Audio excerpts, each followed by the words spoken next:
chosen and consecrated this house, says the Lord, that my name may be there forever.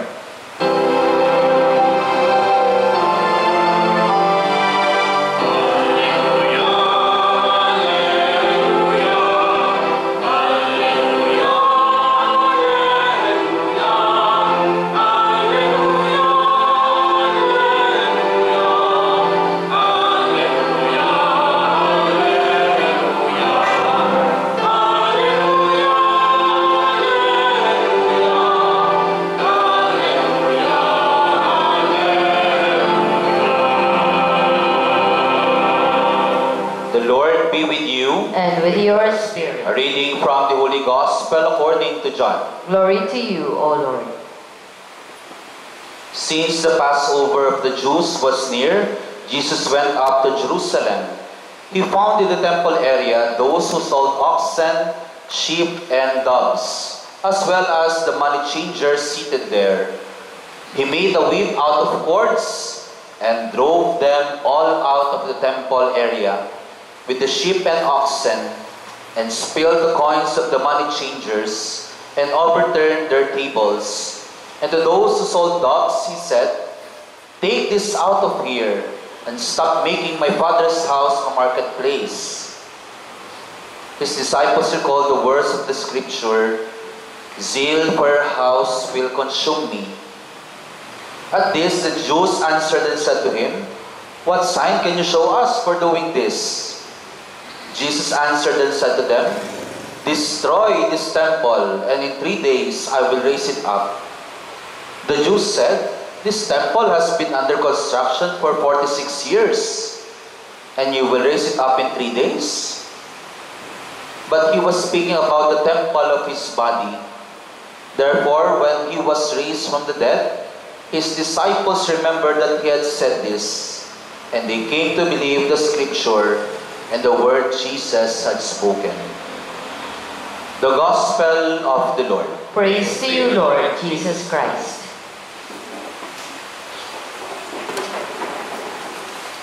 Magandang gabi po sa inyong lahat. Catholic trivia, no? Catholic trivia po. Para po dun sa mga hindi pa nakakaalam. Ang bawat obispo ay may hinahawakan o pinapamahalaang katedral na nakatalaga po sa kanila. So ulitin ko po, ang bawat obispo ay meron pong hinahawakan o pinamamahalaang katedral na nakatalaga po sa kanila. So halimbawa, kilala niyo po si Bishop Elias? So si Bishop Elias po yung ating pong obispo ng Diocese of Cubao. So siya po yung pinaka-obispo po natin. So, ang nakatalaga pong katedral o hinahawakan po niyang katedral ay ang Immaculate Conception Cathedral of Cubao. Alam niyo po ba yun kung saan yun? Kung hindi niyo po alam, doon po kinasal si Marian Rivera sa si Dingdong, no? Dito po sa may Lantano, Cubao, no? Kung hindi niyo po alam, pwede niyo naman pong puntahan. Actually, mas maganda po puntahan niyo po na makita niyo ng personal, no? So, ang katedral po na nakatalaga kay Bishop Elias ay ang Immaculate Conception Cathedral of Cubao. Siyempre po, si Cardinal Pablo Ambo David, meron din po siyang hinahawakan na katedral. Ano po yung katedral na hinahawakan po niya? O nakatalaga sa kanya? Ano po yung katedral? Ano po yung katedral ng Caloocan? Ano po pangalan? San Roque. San Roque Cathedral. Dito po sa may poblasyon, Caloocan. No? At least medyo malapit-lapit lang. No? Kung gusto nyo rin pong puntahan, pwede naman. No? So, ang nakatalaga po na katedral kay Cardinal Pablo Ambo David ay San Roque Cathedral. Dito po sa may poblasyon, Caloocan. Siyempre po, ang Roma ay meron din pong obispo. Sino po ang obispo ng Diocese of Rome? Sino po ang obispo ng Diocese of Rome? Kilala niyo po ito. Sino po ang obispo ng Rome, Diocese of Rome? Ano po? Sino po? Si Ang obispo po ng Roma ay si Pope Leo XIV. Siya po ay hindi lamang Santo Papa, pero siya rin po ang obispo ng Roma. Okay? So at least may nadadagdag pong kaalaman sa inyo. Pero ito po, ang kanyang katedral ay ang St. Peter's Basilica in Rome. True or false? Ulitin ko po ang kanyang katedral ay St. Peter's Basilica in Rome. Sino na po, alam niyo po ba yung St. Peter's Basilica sa Rome? Na siguro naman nakita niyo na po, no? So ang St. Peter's Basilica, ang katedral ng Santo Papa. True or false? True or false? Sino po nagsasabi na true? Taas pong kamay. Sino po nagsasabi na false? Taas pong kamay. Dalawa lang po yung pagpipilian. Wala na pong pangatlo. Ano pong plano ng iba? Ulitin ko po ulitin ko po. Ang St. Peter's Basilica sa Rome ay ang katedral ng Santo Papa. True or false? Sino po nagsasabi na true? Sino po nagsasabi na false? False. Yung iba po, ano pong hula ninyo? Trolls. Wala po. Dalawa lang po talaga. Wala na? True. Sino po ulit yung true? St. Peter's Basilica ay katedral ng Santo Papa. False. Sino po nagsasabi false? Wala kayong hula yung iba. Hindi talaga, wala kayong plano talaga magtaas ng kamay. Okay. Sige po. Good luck sa inyo. No? Okay po. Dagdag kaalaman po, no? Ang katedral po ni Pope Leo XIV ay hindi St. Peter's Basilica. Kaya yun palagi nyo nakikita. Ang katedral ni Pope Leo ay ang Archbasilica Cathedral of the Most Holy Savior and of St. John the Baptist and John the Evangelist in Lateran. In short, Lateran Basilica. O, tingnan po, no? Ang katedral ni Pope Leo ay ang Lateran Basilica. Hindi ang St. Peter's Basilica. At maniwala man kayo hindi, ang Lateran Basilica ang itinalagang pinakamataas na simbahan sa lahat ng simbahan ng Romano-Katolikong simbahan. Mas mataas pa po ito kaysa St. Peter's Basilica. Kaya po, kung para po doon sa mga nakapanood ng installation ni Pope Leo, ginanap po ito hindi sa St. Peter's Basilica, kundi sa Lateran Basilica. Dagdag kaalaman. So today, we celebrate the feast of the dedication of the Lateran Basilica in Rome. O ano naman, Father? Ang layo-layo ng Rome dito sa Pilipinas, bakit pa natin i-celebrate?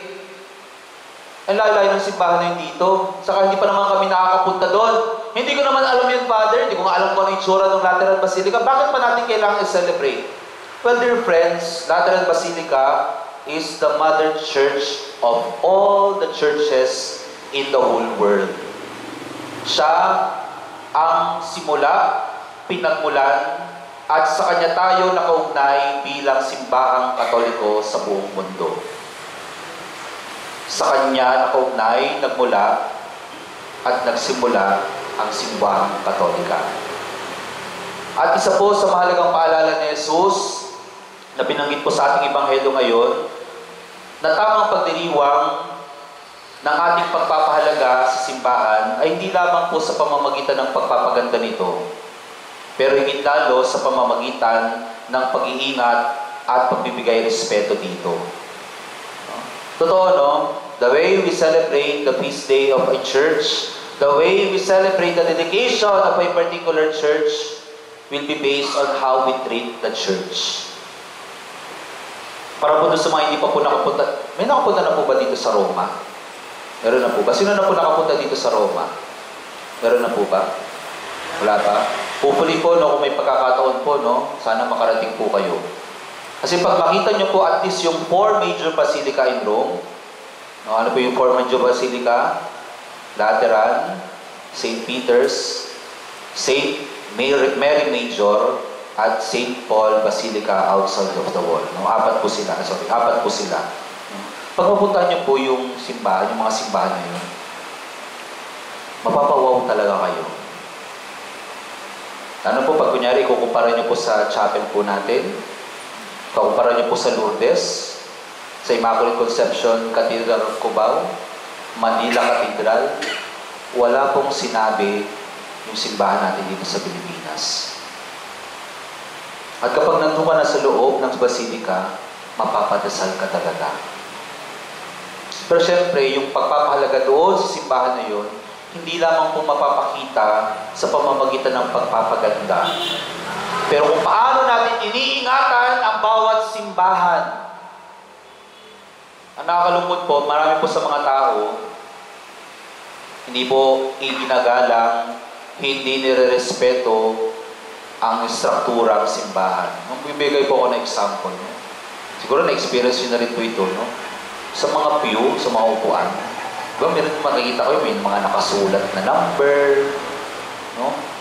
Pag meron kayong hinawakan sa ilalim ng upuan, meron kayong makakapang natuyong chewing gum. No? Sa dingding, may mga pakat ng kamay. Ito nga po, minsan may ma-experience pa po ako nito, no? Sa loob ng simbahan, magkakainan.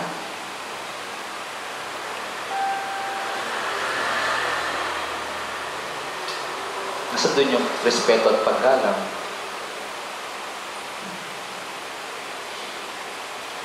Totoo po, no? Pinakamagandang simbahan nga, pero wala rin naman yung paggalang at respeto, wala rin. Recently nga po, hindi ko alam kung nabalitaan niyo po yung news. Sa St. Peter's Basilica, no, ganda-ganda na simbahan, meron po doon incident na meron pong isang lalaki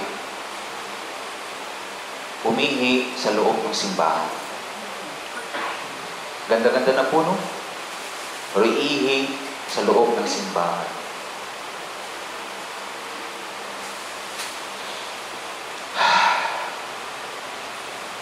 Sayang yung ganda. Wala rin naman yung respeto at paggalang sa Kanya. Kung sinisira at sinisiraan natin yung simbahan, anumang bagay na may kaugnayan sa simbahan, yan din po yung ginagawa natin sa Kanya. Kasi lagi niyo pong tatandaan, yung simbahan ay katawan niya. Kung paano mo tatratuhin ang simbahan, ganun din ang pagtrato mo sa Kanya.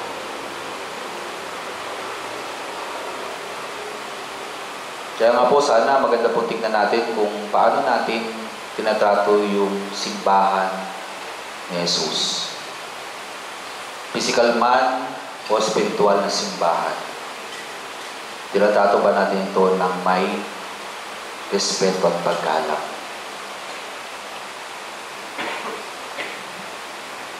Dear friends, the house of God is also our house. How we treat the house of God is also how we treat